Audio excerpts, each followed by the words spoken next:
ఓం నమః శివాయ శ్రీమాత్రే నమః. మిత్రులకి, శ్రేయోభిలాషులకి, అలాగే నన్ను ఇంతగా ఆదరిస్తున్న యూట్యూబ్ ప్రేక్షకులందరికీ కూడా పేరు పేరు ధన్యవాదాలు. మిత్రులారా, మీ అందరికీ పరాదేవత ఎల్లవెల్లలా మీతో ఉండి మీ మనోవాంఛ నెరవేర్చాలని మనస్ఫూర్తిగా కోరుకుంటున్నాను. మనం ఈ షార్ట్ వీడియోలో సాక్షాత్తు శివభగవానుడు రావణుడికి చెప్పిన సంపద అలాగే పుణ్యానికి సంబంధించిన రహస్యాలు మీకు ఈ వీడియో చెప్తాను. ఇవి రావణ సహితలో రావణాసురుడు రాసిన శివభగవానుడు చెప్పిన విషయాలు. ఇది మీరు ఎవరైనా సరే తెలుసుకోవాలనుకునేవారు ఇంగ్లీష్లోనూ హిందీలో రావణ సహిత దొరుకుతుంది. దాన్ని మీరు ప్రయత్నపూర్వకంగా చదవండి, మీకు అర్థమవుతాయి. చదివిన వారు ఎవరైనా ఉంటే ఖచ్చితంగా కామెంట్ చేయండి.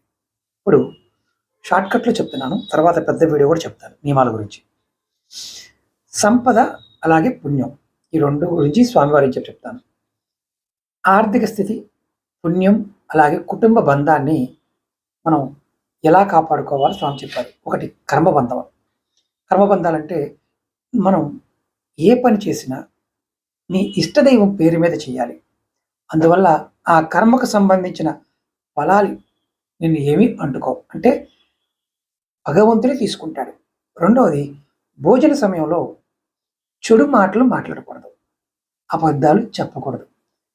మూడవది, భార్య గౌరవం. ఏ పురుషుడైతే తన భార్యని కఠినమైన దుర్మార్గమైన మాటలతో బాధించకుండా ఉండాలి. ఎందుకంటే భార్య అతని శరీరంలో సగభాగం కాబట్టి, శ్రేయోభిలాషులతో ప్రథమ స్థానంలో ఉంటుంది కాబట్టి అలా చేయాలి. నాలుగవది, ఇంటి గుమ్మం పైన కూర్చోవడం. ఏ పురుషుడైనా సరే ఉదయం నుండి రాత్రి వరకు ఏ సమయంలోనైనా సరే ఇంటి గుమ్మం మీద పని లేకుండా కూర్చుని ఉంటే అతని సంపద నశించిపోతుంది, పుణ్యం కరిగిపోతుంది, అలాగే అతనికి రుణ బాధలు పెరుగుతాయి.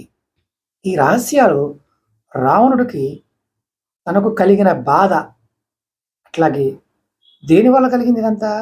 నిద్ర దోషం వల్ల కలిగింది. నిద్ర వల్ల ఈ దోషాలకి ఇబ్బందులు వస్తాయని సాక్షాత్ శివభగవాన్ చెప్పాడు. నెక్స్ట్ వీడియోలో మీకు నిద్ర దోషం గురించి చెప్తాను. ఎందుకంటే శివుడితో ఈ మాట చెప్పిన తర్వాత శివభగవానుడు రావణుడికి ఈ మిగతా విషయాలని చెప్పారు.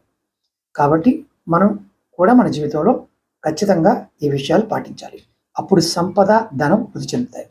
అలాగే మీకు ఈ వీడియో నచ్చినట్లయితే లైక్ చేసి ఈ వీడియోని మీ 10 మంది మిత్రులకు షేర్ చేయండి, వారు కూడా తెలుసుకుంటారు. ఓం నమః శివాయ శ్రీమాత్రే నమః.